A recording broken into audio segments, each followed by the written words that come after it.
공항 라운지 앞을 지나가던 한 남자가 있었는데요. 낡은 청바지에 구겨진 티셔츠를 입고 있었고 신발은 운동화도 아닌 슬리퍼였죠. 배낭도 10년은 쓴 것처럼 낡았고 이코노미석 탑승권을 들고 있었습니다. 누가 봐도 돈 없는 배낭 여행객처럼 보였는데 이 사람의 정체를 알면 깜짝 놀라실 겁니다. 이 남자는 여러 기업을 소유한 사업가였고 은행 계좌에는 수백억 원이 넘는 돈이 들어있었거든요. 근데 일부러 가난해 보이는 옷차림을 선택한 거예요. 왜 그랬을까요? 오늘은 부자들이 가난한 척하는 진짜 이유와 그 뒤에 숨겨진 전략에 대해 이야기해보겠습니다. 부자라고 하면 뭐가 떠오르세요? 람보르기니, 요트, 명품백, 반짝이는 금시계. 실제로 많은 연예인들이 그렇게 살고 그들도 분명 부자죠. 근데 진짜 흥미로운 건 세계 최고 부자들 중 상당수는 전혀 다르게 산다는 거예요. 1,500억 달러 넘는 재산을 가진 워렌 버핏은 1950년대에 산 집에서 아직도 살고 2020년까지 2만 원짜리 노키아 폴더폰 쓰다가 최근에야 아이폰으로 바꿨어요. 페이스북 만든 마크 저커버그는 수년간 똑같은 회색 티셔츠만 입었고요. 이케아를 만든 잉그바르 캄프라드는 이코노미석 타고 다니고 20년 된 볼보 몰고 다녔죠. 이 사람들 가난한 게 아닌데 왜 부자처럼 안 보이려고 할까요? 답은 간단해요. 방어 전략이거든요. 화려하게 치장하고 다니면 소송 걸리고 사기꾼들 타겟되고 심지어 납치 위협까지 받을 수 있으니까요. 세금 당국이나 언론 관심도 피할 수 있죠. 버핏이나 저커버그는 이미 다 아는 유명인이지만 소박한 이미지 유지하면서 쓸데없는 비난이나 시샘 피하는 거예요. 화려한 부를 자랑하는 사람들은 다들 수군거리지만 이런 억만장자들은 그냥 조용하잖아요. 그리고 무엇보다 평화를 지킬 수 있어요. 돈 과시하면 사람들이 쫓아다니고 질문 던지고 뭔가 빼앗으려고 하는데 평범하게 섞여 지내면 돈도 지키고 사생활도 지키고 자유도 지키는 거죠. 어떤 부자들은 아예 눈에 안 띄게 살아요. 화려한 차는 안 타고 굵은 금목걸이 안 하고 큰 브랜드 로고 박힌 옷도 안 입죠. 이걸 스텔스 웰스라고 부르는데 구찌나 발렌시아가 대신 여러분이 아마 못 들어본 초고가 브랜드를 입는 거예요. 로로 피아나나 브루넬로, 쿠치넬리 같은 것들이요. 엄청 비싸지만 티 안 나거든요. 그게 포인트예요.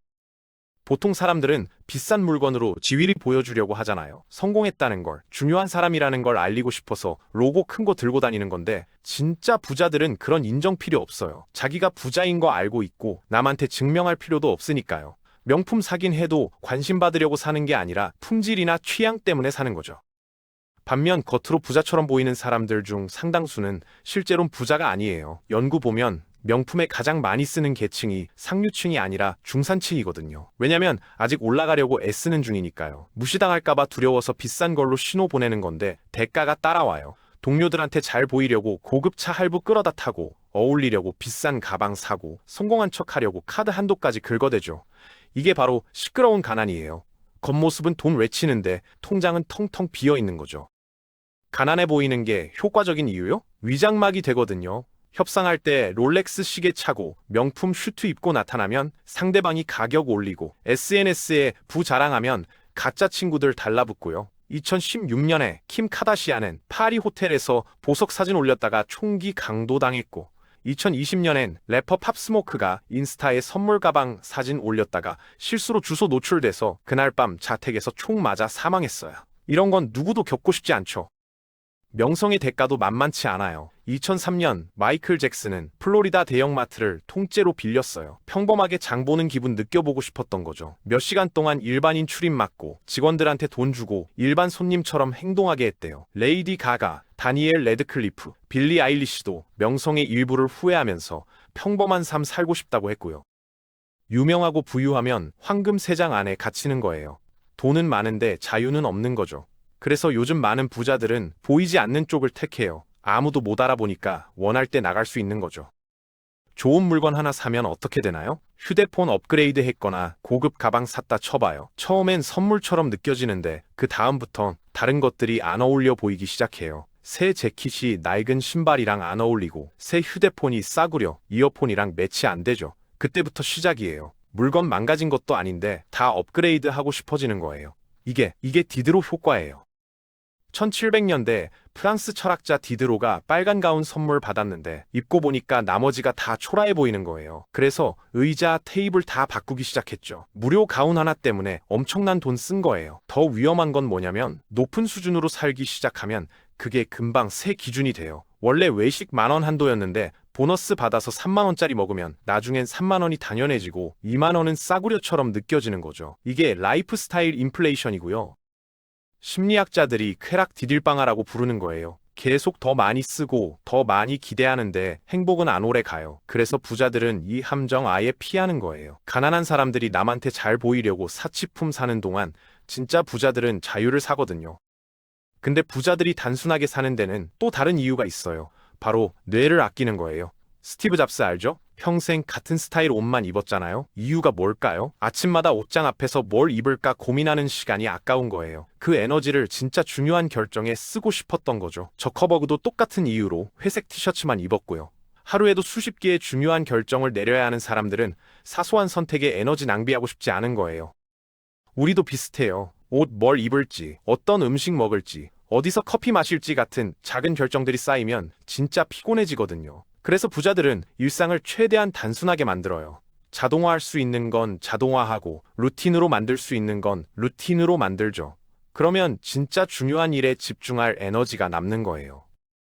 물건 많이 가지고 있으면 관리하는 것도 일이에요. 청소해야 하고 정리해야 하고 어디 뒀는지 찾아야 하고. 근데 물건이 적으면 그럴 필요가 없어요. 집도 깔끔하고 마음도 편하고 스트레스도 줄어들죠. 요즘 미니멀리즘이 유행하는 이유가 다 있는 거예요. 덜 가지면 오히려 더 자유로워지거든요. 그리고 부자들은 물건보다 경험에 투자한다는 연구 결과도 있어요. 명품 가방 하나 사는 것보다 가족이랑 여행 가는 게 훨씬 오래 기억에 남고 행복하다는 거죠. 물건은 사는 순간 가치가 떨어지지만 경험은 시간이 지날수록 더 소중해져요. 10년 전에 산 가방은 이제 낡았지만 10년 전 여행의 추억은 여전히 생생하잖아요. 연구자들이 수백 명을 조사해봤더니 물질적인 걸 샀을 때보다 경험에 돈 썼을 때 만족도가 훨씬 높았대요. 부자들도 이걸 알고 있어요. 그래서 명품 쇼핑보다 좋은 레스토랑에서 식사하고 고급차 사는 대신 해외여행 가고 명품 옷 사는 대신 콘서트나 공연 보는 거예요. 물론 SNS에 자랑은 안 하죠. 그냥 조용히 즐기는 거예요. 추억은 아무도 빼어갈 수 없는 자산이니까요.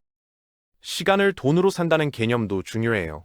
부자들은 청소나 빨래 같은 일을 직접 안 해요. 그 시간에 더 가치 있는 일을 할 수 있거든요. 시급 10만 원 버는 사람이 청소하는데 2시간 쓰는 건 20만 원을 버리는 거나 마찬가지예요. 차라리 5만 원 주고 청소 대행시키고 그 시간에 일하면 15만 원 남는 거잖아요. 부자들의 사고방식이 이래요. 시간이 가장 소중한 자산이라는 걸 아니까 돈으로 살 수 있는 시간은 망설임 없이 사는 거죠. 건강도 마찬가지예요. 부자들은 비싼 운동복보다 꾸준한 운동에 투자하고 명품 가방보다 좋은 식재료에 투자해요. 정기 건강검진도 빠짐없이 받고요. 왜냐면 건강 잃으면 돈이 아무 소용없다는 걸 알거든요. 몸 망가지면 병원비로 다 나가고 일도 못하고 삶의 질도 떨어지잖아요. 예방이 치료보다 100배 낫다는 거 부자들은 이미 알고 실천하고 있어요. 자기 개발도 게을리하지 않아요. 부자들은 책 엄청 많이 읽어요. 워렌 버핏은 하루에 5시간에서 6시간을 독서에 쓴대요. 빌 게이츠는 일주일에 책 한 권씩 읽고요. 왜냐면 지식은 아무도 빼앗을 수 없는 자산이거든요. 새로운 걸 배우면 수입도 늘어나고 기회도 생기고 더 나은 결정을 내릴 수 있어요. 강의 듣는 거, 자격증 따는 거, 새로운 기술 배우는 거, 이런 자기 투자는 절대 낭비가 아니에요. 오히려 가장 수익률 높은 투자죠. 복리의 마법도 알아야 해요. 아인슈타인이 복리를 세상에서 가장 강력한 힘이라고 했다는 얘기 들어봤어요? 과장이 아니에요. 월 30만 원씩 저축해서 연 7% 수익으로 30년 투자하면 약 3억 6천만 원이 돼요. 원금은 1억 800만 원인데 이자가 2억 5천만 원 넘게 붙는 거죠. 시간이 지날수록 눈덩이처럼 불어나요. 근데 대부분 사람들은 당장 눈에 보이는 게 없다고 포기해요. 1년에 360만 원 넣어도 이자가 몇십만 원밖에 안 붙으니까 시시하게 느껴지는 거죠.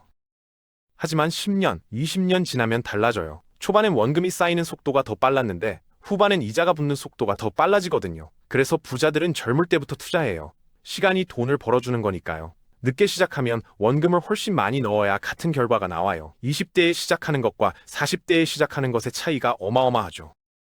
그럼 우리는 어떻게 해야 하냐고요? 사실 억만장자 안 돼도 이 전략 쓸 수 있어요. 과시 안 하기로 선택하는 것만으로도 유리해지거든요. 3가지만 기억하세요. 첫 번째, 조용히 지내면 타겟 안 돼요. 협상할 때 가격 덜 올리고 사기꾼이나 가짜 친구들한테 안 걸리죠. 돈 빌려가고 안 갚는 친구 있잖아요. 가난해 보이면 아무도 안 빌려달라고 해요. 여기서 한국 상황 생각해보면 강남 가면 명품으로 치장한 사람들 많은데 진짜 그 지역 부동산 여러 채 가진 사람들은 평범한 옷 입고 동네 식당에서 밥 먹거든요. 증명할 필요 없으니까요. 그 사람들은 SNS에 자기 재산 안 올려요. 조용히 자기 일하면서 부불리는 거죠. 두 번째, 라이프스타일 인플레이션 조심하세요. 할부로 명품 사는 게 문제가 아니라 그 수준에 익숙해지면 내려오기 힘들어요. 수입은 그대로인데 지출만 늘어나는 악순환 빠지죠. 명품 가방 대신 주식이나 부동산에 투자하면 그 돈이 시간 지나면서 더 커져요. 월급 일부를 저축하고 조금씩 투자 시작하고 불필요한 소비 줄이는 거예요. 당장 큰 변화 안 보여도 5년, 10년 지나면 엄청난 차이 나요. 복리의 마법은 시간 지날수록 강력해지거든요. 지금 당장 100만 원이 별것 아닌 것 같아도 30년 후엔 그 100만 원이 700만 원, 800만 원이 될 수 있어요. 세 번째, 남의 시선 신경 끄세요. SNS에서 누가 뭘 샀든 어디 갔든 그건 그 사람 인생이지 내 인생 아니잖아요. 내가 행복하면 되는 거예요. 비싼 차 안 타도 명품 안 들어도 나는 충분히 가치 있는 사람이에요. 성공 과시하는 파티 여는 대신 중요한 사람들이랑 조용히 최고의 삶 사는 게 훨씬 나아요. 진짜 친구는 내가 뭘 입고 뭘 타는지 신경 안 써요. 나라는 사람을 좋아하는 거지 내 물건을 좋아하는 게 아니거든요. 부업으로 수입원 늘리는 것도 생각해 볼 만해요. 본업 월급만으론 부족하다 싶으면 퇴근 후나 주말에 할 수 있는 일을 찾아보는 거예요. 요즘엔 온라인으로 할 수 있는 게 많잖아요. 블로그 운영하걸로 중고거래하거나 재능 판매하거나 작게 시작해서 천천히 키워가면 돼요. 처음엔 월 10만 원, 20만 원이라도 모이면 달라요. 그 돈을 또 투자하면 복리로 불어나고요. 물론 본업에 지장 주면 안 되니까 균형 잘 맞춰야겠죠. 네트워킹도 중요해요. 좋은 사람들 만나면 정보도 얻고 기회도 생겨요. 부자들이 모임 가고 골프 치는 게 놀려고 마는 게 아니에요. 그 자리에서 비즈니스 파트너 만나고 투자 정보 교환하고 협력 관계 만들거든요. 우리도 할 수 있어요. 스터디 모임 들어가거나 온라인 커뮤니티 활동하거나 관심사가 비슷한 사람들 만나는 거죠. 서로 도움 주고받을 수 있어요. 건강 관리도 빼먹으면 안 돼요. 아무리 돈 많이 벌어도 아프면 다 소용없어요. 규칙적으로 운동하고 잘 먹고 잘 자는 것부터 시작하세요. 비싼 헬스장 등록할 필요 없어요. 집에서 유튜브 보면서 운동해도 되고 동네 한 바퀴 걷기만 해도 건강해지거든요. 건강검진도 정기적으로 받고요. 예방이 치료보다 훨씬 싸요. 아프고 나서 병원비 수백만 원 쓰느니 미리미리 관리해서 건강 유지하는 게 100배 낫죠.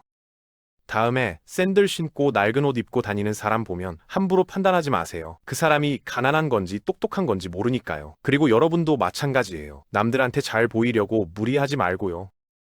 진짜 부자 되고 싶으면 조용히 부 쌓아가는 거예요. 소리 없이, 꾸준하게, 확실하게요. 모두가 과시하는 세상에서 평범해 보이는 게 진짜 승리예요. 평화도 주고, 안전도 주고, 자유도 주니까요. 10년 후, 20년 후에 웃을 수 있는 사람은 지금 조용히 준비하는 사람들이에요.